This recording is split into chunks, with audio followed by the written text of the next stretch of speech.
छात्रों, आज हम दिल्ली मेरा परदेश डायरी विधा की चर्चा करेंगे।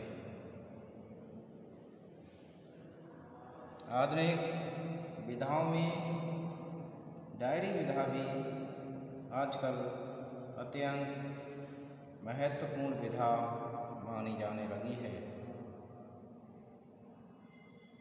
इस विधा के लिए डायरी के अतिरिक्त वासरी, दैनिकी, दैनंदिनी, रोजनामचा आदि अनेक नामों से जाना जाता है। डायरी में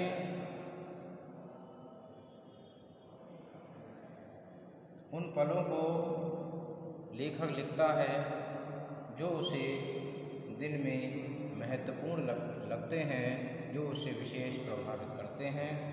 उन चीज़ों का तिथिवार विवरण डायरी में रखता है।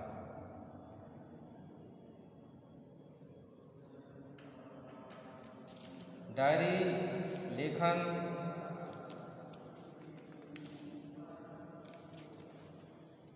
आधुनिक विधाओं में अत्यंत महत्वपूर्ण माना जा रहा है। कई साहित्यकारों ने डायरी विधा में लेखन कार्य करके इसके लिए पुष्पित और पल्लवित किया है। इसी कड़ी में रघुवीर सहाय ने भी डायरी लेखन पर कार्य किया है। रघुवीर सहाय दिल्ली से संबंधित हैं। दिल्ली में उन्होंने जो समय व्यतीत किया था उसके लिए दिल्ली मेरा परदेश नाम से उन्होंने प्रकाशित कराया है, संपादित किया है। यद्यपि वे मूल रूप से लखनऊ के रहने वाले हैं, लेकिन दिल्ली में जो वर्ष उन्होंने बिताए थे उसके लिए दिल्ली मेरा परदेश नाम से संपादित किया है। तो आइए जानते हैं छात्रों हम दिल्ली मेरा परदेश के विषय में।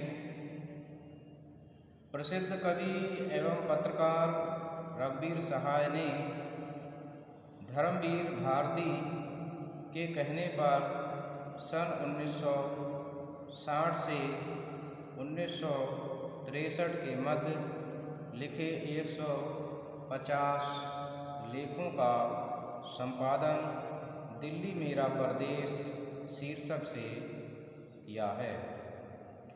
यद्यपि रघुवीर सहाय सन 1951 में लखनऊ से दिल्ली आए थे, लेकिन उन्होंने सन 1960 से और 63 के बीच में जो भी लेख लिखे थे उनको दिल्ली मेरा परदेश नाम से संकलित किया।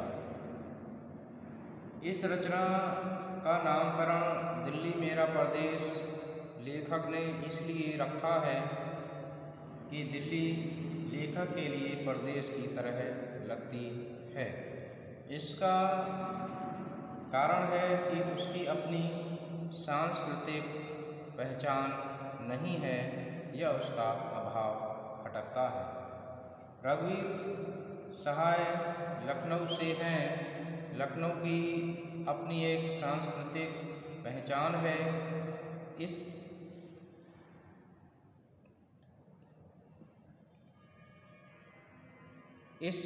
डायरी के अंतिम परिच्छेद में इस प्रश्न का उत्तर दिया गया है कि आखिर दिल्ली में लेखक ने क्या अनुभव प्राप्त किए और दिल्ली ने लेखक को क्या दिया। इसमें लेखक एक तरफ तो दिल्ली में सांस्कृतिक अभाव को देखता है और दूसरी ओर साहित्यिक विकास यात्रा को देखता है।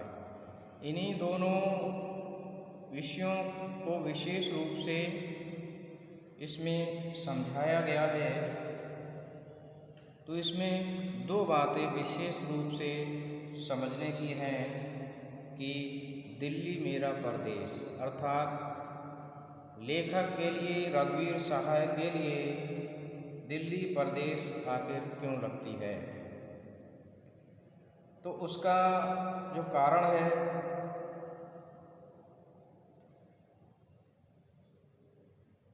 वो ये देखने को मिलता है कि दिल्ली में लखनऊ की तरह लोग आपस में साहित्य के विषय में मिलजुल कर कोई चर्चा करना पसंद नहीं करते हैं। दिल्ली में एक अलगाव की स्थिति भी महसूस लेखक करता है। अब इस अलगाव की स्थिति के कारण ही, अपनत्व के अभाव के कारण ही वह इसको परदेश के रूप में देखता है। यह भी देखता है कि दिल्ली में जो लेखक हैं, लेखन कार्य कर रहे हैं, उन पर अजब तरह का वैचारिक प्रभाव पश्चिमी सभ्यता का देखने को मिलता है। उस पश्चिमी सभ्यता के प्रभाव के वशीभूत होकर साहित्यकार साहित्य सृजन में लगे हुए हैं, न कि वे अपनी सांस्कृतिक धरोहरों,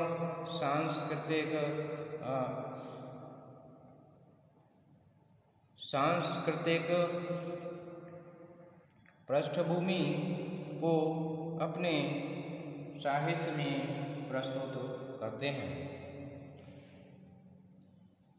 जब वह दिल्ली की लखनऊ से तुलना करता है तो उसको यह सब महसूस होता है कि दिल्ली में और लखनऊ में सांस्कृतिक पृष्ठभूमि के रूप में बड़ा ही अंतर देखने को मिलता है। जहाँ लखनऊ की अपनी सांस्कृतिक पहचान और विरासत है, वहीं दिल्ली में इसका अभाव वह देखता है। दिल्ली में वह एक बात और महसूस करता है कि दिल्ली में रोजगार के अवसर भी हैं। यहाँ पर लोगों के लिए काम करने के लिए काम है। शिल्पियों, बुद्धिजीवियों, राजनीतिक आदि सभी का रंगमंच जैसा बना हुआ है दिल्ली, जिस पर हर अभिनेता अपनी ही भाषा में अपनी भूमिका प्रस्तुत करता है। कहने का आशय है कि आर्थिक रूप से कार्य करने के लिए काम तो उपलब्ध है, परंतु उन लोगों के बीच में एक अलगाव की स्थिति भी मौजूद है। अब इसका जो दूसरा पक्ष है, अंतिम परिच्छेद की जो बात करते हैं कि इसमें आखिर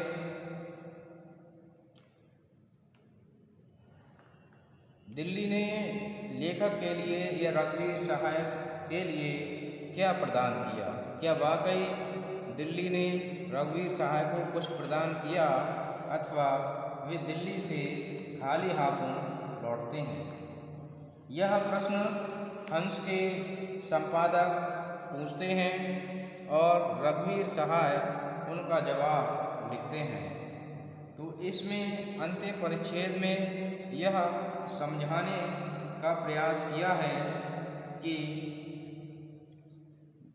दिल्ली ने उनके लिए क्या प्रदान किया है। तो एक बार रघुवीर सहाय यह भी कहते हैं कि दिल्ली ने उन्हें प्रकृति से अपनत्व भी प्रदान किया है, क्योंकि दिल्ली में उन्होंने खुले तथा दूर तक फैले पथरीले इलाके, बहुत बड़ा आकाश, सड़कों के किनारे और बंगलों के भीतर वृक्षों का एक दूसरे से संतुलित तथा प्राकृतिक संबंध लेखक ने देखा था। यह प्राकृतिक वातावरण लेखक को अत्यंत ही प्रभावित करता है। तो एक तो लेखक के लिए जो प्राकृतिक वातावरण देखने को मिला वह भी लेखक के लिए प्रभावित करता है, वह भी दिल्ली की देन लेखक मानता है। इसके साथ ही लेखक दिल्ली आने से पहले ही अखबार, रेडियो, टेलीविज़न में काम कर चुका था और दिल्ली में जब वह आया तो इन क्षेत्रों में अपनी प्रतिभा को विकसित करने का पूर्ण अवसर उसे मिला, यह भी लेखक स्वीकार करता है। दिल्ली के लेखक को यह अवसर भी मिला कि वह राजनीतिक और समाज में रचनात्मक योगदान करने वाले संगठनों का निर्माण कर सके। दिल्ली में रहकर वह कला और शिल्प के क्षेत्र में भी अपना प्रभाव जमा सकता है, अपनी प्रतिभा को निखार सकता है। यह देन भी वह दिल्ली की ही मानता है। इसके साथ ही दिल्ली उसकी पत्नी और 4 बच्चों के परिवार को संरक्षण भी प्रदान करता है। इस बात को भी लेखक इसमें स्वीकार करता है। दिल्ली ने ही विश्व के अनेक नगरों तक फैले हुए समाज में मित्र बनाने का सहयोग दिया है। तो इस प्रकार इसमें रघुवीर सहाय ने दिल्ली मेरा परदेश डायरी में जो कुछ भी देन दिल्ली की लेखक के प्रति है उसके विषय में इसमें बताया है। परदेश क्यों कहा गया ये मैं पहले ही बता चुका हूँ, बार बार बताने की आवश्यकता नहीं है। तो मैं समझता हूँ छात्रों कि आपने इसको समझा होगा, सीखा होगा। धन्यवाद।